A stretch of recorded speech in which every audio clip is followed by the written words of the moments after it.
Right ඉතින් අද මම ඔයාලට ගෙනාවේ Nasdaq වල මම අද අල්ලපු buy setup එක ගැන. ඉතින් ඒකේ වෙල day trade එක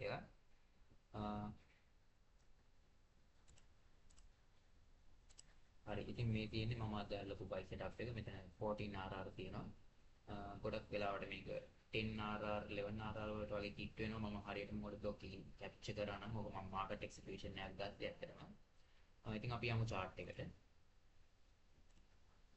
අද මම charts දෙක වෙන වෙන වශයෙන් පෙන්නනවා. මොකද කලින් පාර charts දෙකම එකපාර පෙන්නද්දි quality එක පොඩ්ඩක් අඩු වෙලා තිබ්බා.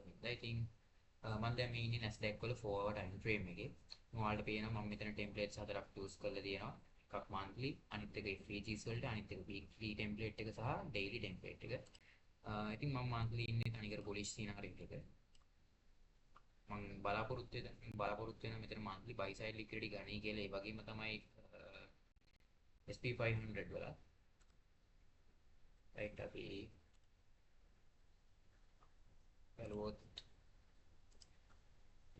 SP500 එකේ ඔයාලට පේනවා monthly chart එකේ මම ඉන්නේ bullish scenario එකක. ඉතින් අද දවසේදී මම කොහොමද buy setup එක ඇල්ලුවේ කිව්වොත් ඊළඟට මගේ base උනේ මම ඔයාලට කලින් breakdown video එකේ කිව්වා මගේ හැමතිස්සෙම base එක වෙන්නේ imbalance එකක් සහ liquidity pool එකක්.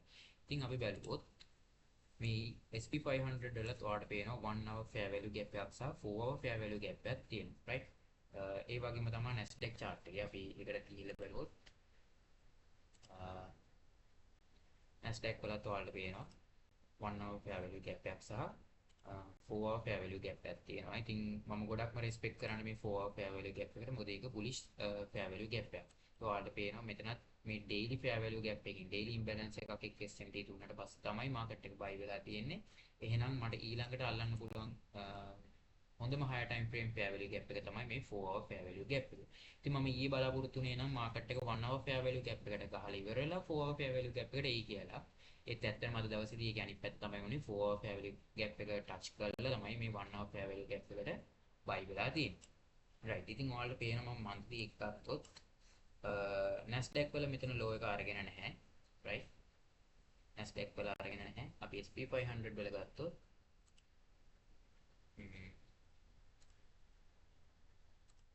SP500 වල ගත්තොත් ඔයාලට පේනවා ඒ low එක අරගෙන තියෙනවා. ඉතින් මට මෙතන confirmation එකක් තියෙනවා higher time frame imbalance එකක් සහ SMT එකක්. ඒතර මම මුලින්ම expect කරන්නේ මේ monthly buy side liquidity SP500 වල ගනිවි කියලා. ඉතින් මම ඊළඟට බලපු කාරණාව තමයි weekly chart එක. අපි මේක weekly chart එක බලලාම යමු. ඉතින් මම weekly chart එක ගත්තොත්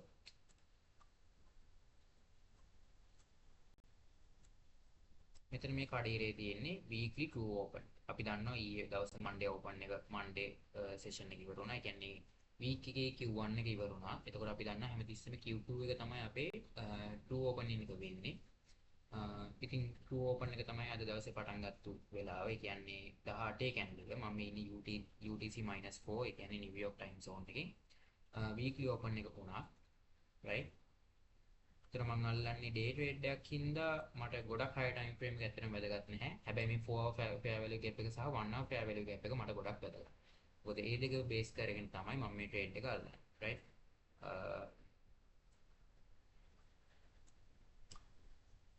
අපි Nasdaq වලට ගිහිල්ලා බලමු.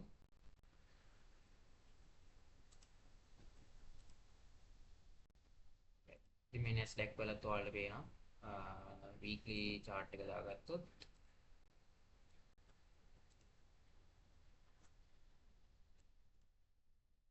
weekly true open එකකින් පස්සේ තමයි market එක මේ මට වැදගත් වෙන high probability 4 hour fair value gap එකට touch කරලා තියෙන්නේ. ඉතින් ඊළඟට තමයි මම daily day එකට බහින්නේ daily chart එකට. right. daily කියන්නේ daily chart එක ඇතුළට බහින්නේ. ඉතින් daily chart එක ඇතුළට බැස්සොත් ඔයාලට මේ බලා ගන්න තියෙන්නේ Q1 එක, ඒ කියන්නේ Asian session එක, මේ තියෙන්නේ Q2 London, Q3 New York AM, Q4 මෙතන පොඩ්ඩක් ඉස්සරහා තියෙනවා right. හරි. මේ Q4 sorry Q3 New York AM, මේ තියෙන්නේ Q4 New York PM.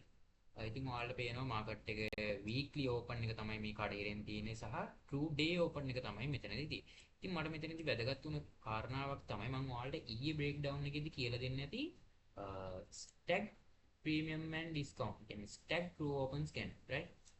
ඉතින් මට මේ daily true open එකට වඩා higher time frame කියන්නේ අපි cycles ගත්තොත් අපි දන්නේ yearly cycle, monthly cycle, weekly cycle, daily cycle ඊට පස්සේ 90 minute cycle ඒ වගේ ගොඩක් cycles තියෙනවා. ඉතින් ඒ පිළිවෙලට අපි ගියොත් 2 day opening එකට පස්සේ තියෙන higher time frame true open එක තමයි අපේ weekly true open right.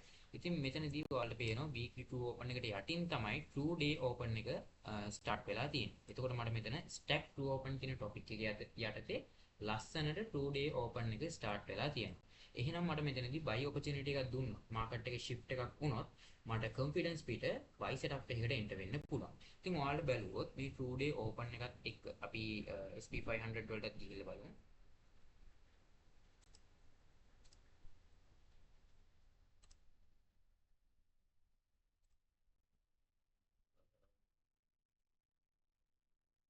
SP500 වලට ගිහිල්ලා බලුවොත් මේ SP500 එකේ තෝරට පේනවා මේ උඩින් යන කඩේ ඇවිල්ලා 2 week open එක සහ මේ යට එක ඇවිල්ලා 2 day open එක. ඉතින් මෙතනදී ඔයාලට පේනවා stack to open කියන topic එක යටතේ මට ලස්සනට 2 day open එක start වෙලා තියෙනවා.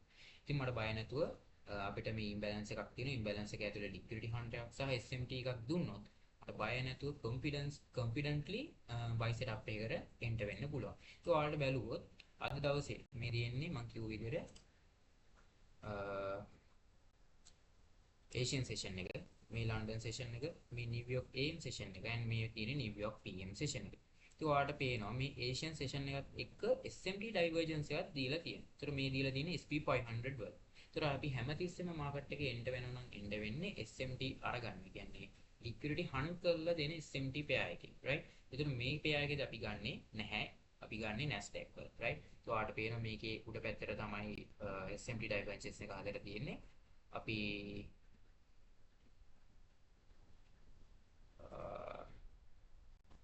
Nasdaq වලට ගිහිල්ලා බලුවොත්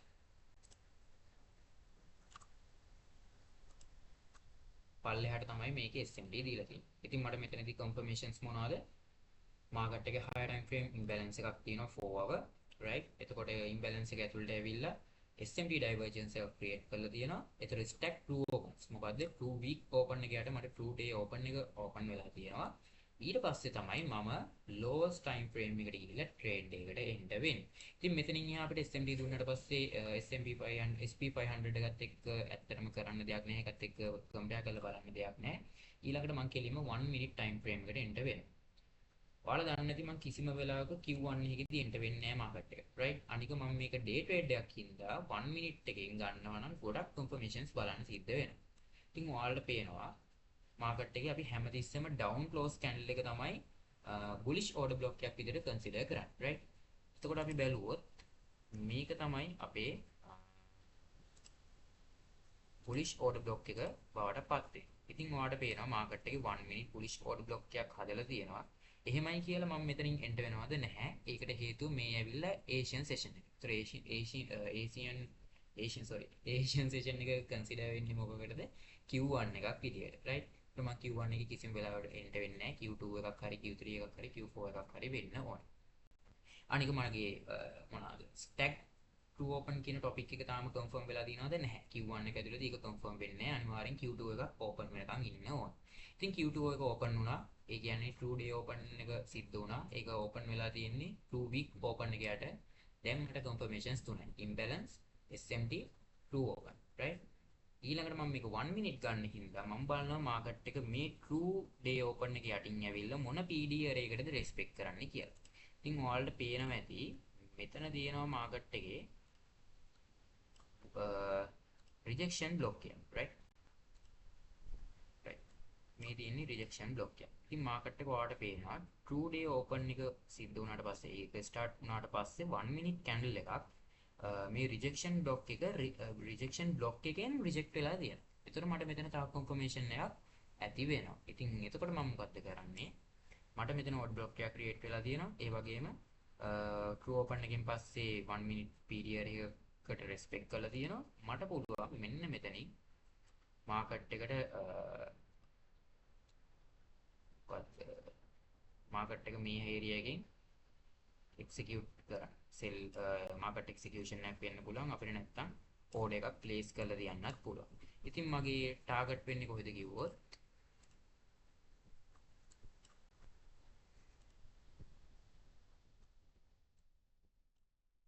මගේ ටාගට් එක වෙන්නේ මෙතන buy side liquidity. ඒකට හේතුව මම ගොඩක් අයට තියෙන ප්‍රශ්නයක් තමයි මම කොහොමද ටාගට් ගන්න කියන එක ගැන. රයිට්. ඉතින් මම ටාගට් එක ගන්නේ ඔයාලට පේනවා මාකට් එකේ මෙතන ඉඳන් මෙතනට හැදිලා තියෙන SMT එක. රයිට්. ඉතින් අපි ඔය SMT එක වටේ කර්ව් එකක් ඇඳලා කොහොමද? අපි ඇඳලා බලමු. රයිට්.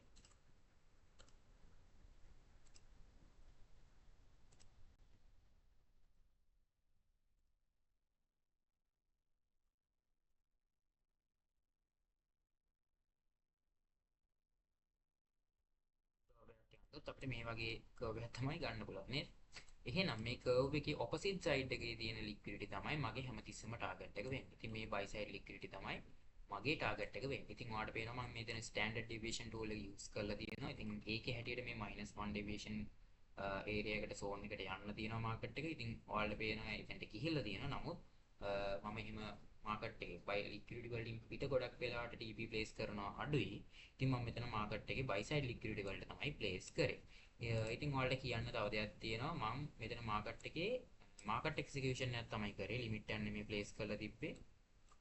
ඔයාලට පේනවා ඇති මාකට් එක මෙතනින් රිජෙක්ට් වුණාට පස්සේ රිජෙක්ට් වුණ ගමන්ම මම මෙතනින් මාකට් එක්සිකියුට් කරා. ඒතර මාකට් එකේ මගේ තිබ්බේ මෙන්න මේ ඒරියා එකේ වගේ තමයි එන්ට්‍රි එක. රයිට්. ඒතර මට 14 RR වගේ හොඳ ගේන් එකට යන්න පුළුවන් වෙලා තියෙනවා. ඉතින් ඕඩර් බ්ලොක් එකකින් මම ලිමිට් එක හරි මොකක් හරි ඕඩර් එකක් ප්ලේස් කරලා තිබ්බොත් එතනින් කැප්චර් කරොත් 11 RR වගේ මට හම්බ වෙනවා. ඉතින් එහෙම තමයි මම අද ට්‍රේඩ් එක ගත්තේ. ඉතින් ඔයාලට පේනවා මගේ ප්ලෑන් එකට අනුව මට අදාළ ඒ රූල්ස් වලට අදාළ ඒ ටික ඔක්කොම කන්ෆර්මේෂන්ස් ටික පැහැදිලිව තියෙනවා. ඉතින් අද ගත්ත කන්ෆර්මේෂන්ස් මොනවද කියලා කතා කරොත් මම වීක්ලි මන්ත්ලි බයස් එක බැලුවා වීක්ලි බයස් එක බැලුවා වීක්ලි ට්‍රූ ඕපන් එක ගත්තා ඩේලි ට්‍රූ ඕපන් එක ගත්තා. ඒතර හයර් ටයිම් ෆ්‍රේම් ඉම්බැලන්ස් එකක් and liquidity තියෙනවා. higher time frame SMT divergence එකක් තියෙනවා. එතකොට stack true opens තියෙනවා. ලස්සන buy side liquidity එකක් තියෙනවා. එතකොට මගේ standard deviation tool එක මම use කරලා market එකේ ඒ predictions ටික ගත්තා. ඊට පස්සේ lowest time frame එකට බැලුවට පස්සේ bullish order block එකක් create වෙලා තියෙනවා. ඒ වගේම order block එකකින් මම direct enter වෙන්නේ නැතුව තවත් PDR එක reject වෙනකන් හිටියා. ඉතින් ලස්සනට bullish rejection block එකකින් market එක reject වෙලා තියෙනවා 1 minute candle එක. ඒකෙන් රිජෙක්ට් වුණාට පස්සේ තමයි මම මාකට් එක්සිකියුෂන් එක කරේ. ඉතින් අන්න එහෙම තමයි මම අද ඩේ ට්‍රේඩ් සෙටප් එක කැප්චර් කරේ.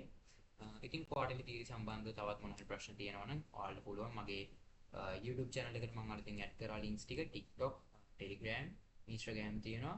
මට මතක විදිහට Twitter account එකක් තියෙනවා. ඉතින් ඔයාලට ඒ Telegram, TikTok ඒවට ගියොත් එහෙම මගේ තව links ඒව ඇතුළේ තියෙනවා.